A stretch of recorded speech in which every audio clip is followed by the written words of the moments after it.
Assalamualaikum warahmatullahi wabarakatuh. Perkenalkan nama saya Talita Sasi Andrian, bisa dipanggil Kirana. Saya berasal nomor 32. Jadi di video kali ini saya akan mempresentasikan hasil identifikasi dan analisis novel saya yang berjudul Stigma. Nah, jadi novel Stigma ini merupakan karya dari penulis yang bernama Indy Yasdina dan penerbitnya bernama Rain Books dan diterbitkan pada tahun 2022.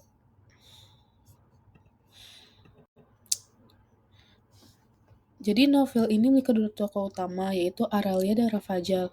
Nah, Aralia ini digambarkan sebagai gadis yang lemah, pendiam, terus dan mengalami gangguan mental. Dan ia itu seringkali bersikap polos, seperti saat dia memberikan bola kepada Rafajal tanpa rasa curiga. Dan di sela itu Raja Veto awalnya menggambarkan sebagai sosok yang kasar, jahat, putus bengis, tapi bahkan dengan sengaja menyakiti Ariel dan ingin membuatnya Ariel itu trauma.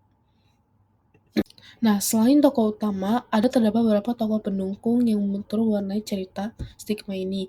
Jadi ada Wiguna, yaitu Arya adalah sosok yang pemarah dan kasar. Jadi dia itu sering membentak Arya. Terus yang kedua ada Amarah, itu alias ibu angkatnya Arya, dan beliau itu memiliki sifat tegas, disiplin, dan profesionalis. Jadi dia tuh menerapkan aturan ketat kayak seperti mengizinkan Arya sebelum diizinkan oleh si Amarah itu. Nah, yang ketiga itu adalah Belinda, yang mana Belinda ini adalah ibu kandungnya Aralia. Nah, jadi ibu kandungnya Aralia itu digambarkan sebagai sosok penyayang, rapuh, pokoknya udah putus asa. Oke, selanjutnya di sini ada latar waktu. Jadi waktu cerita ini adalah era 2000-an karena ditujukan dengan adanya adegan Belinda yang dimana Belinda itu melihat video CCTV sekolah melalui di ponselnya. Sedangkan itu latar tempatnya adalah di kota Jakarta. Pokoknya yang disebutkan ada beberapa dialog antar tokoh. Jadi, di novel Stigma ini menggunakan sudut pandang orang ketiga di sebelah tahu. Nah, jadi narator ini mengetahui segala hal yang terjadi termasuk perasaan dan pikiran para tokoh, seperti saat narator menjelaskan perasaan Aurelia terhadap seorang laki-laki. Nah, jadi alur cerita yang digunakan dalam novel ini adalah alur campuran, yaitu menggabungkan alur maju dan mundur. Dan tema yang diangkat ini adalah penyakit kesehatan mental pada remaja yang dialami oleh tokoh utama yaitu Aurelia. Nah, permasalahan utama yang diangkat dalam novel ini adalah kondisi psikologis Aurelia yang mengalami gangguan mental akut. Jadi hal ini disebabkan oleh masa lalunya yang kelam dan orang tuanya yang bermasalah. Tapi sayangnya, Ariel ini berusaha menyangkal penyakit mentalnya. Akibatnya, kondisinya semakin parah dan ia akhirnya meninggal dunia karena adanya penyakit kanker. Nah, jadi di novel ini ada mengandung beberapa nilai, yaitu diantaranya nilai pendidikan, yang dimana Ariel ini dan ibu angkatnya yang mengutamakan pendidikan. Terdapat juga dan nilai budaya, di mana Ariel ini dilahirkan sebagai cinta suatu malam.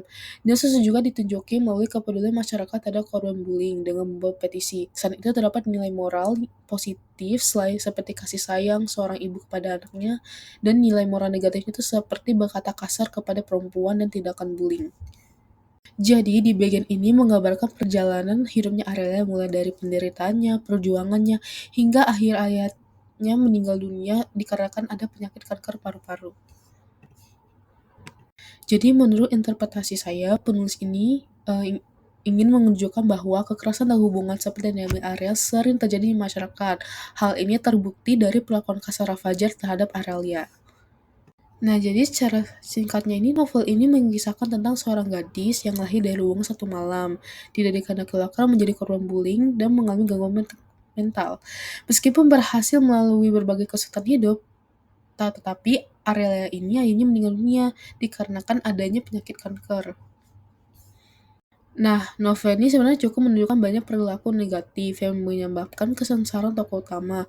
Jadi pesan yang dapat diambil adalah pentingnya menghindari perilaku negatif seperti bullying dan perilaku sebagainya. Oke, jadi itu aja demikian presentasi dari saya. Terima kasih atas perhatiannya. Wassalamualaikum warahmatullahi wabarakatuh.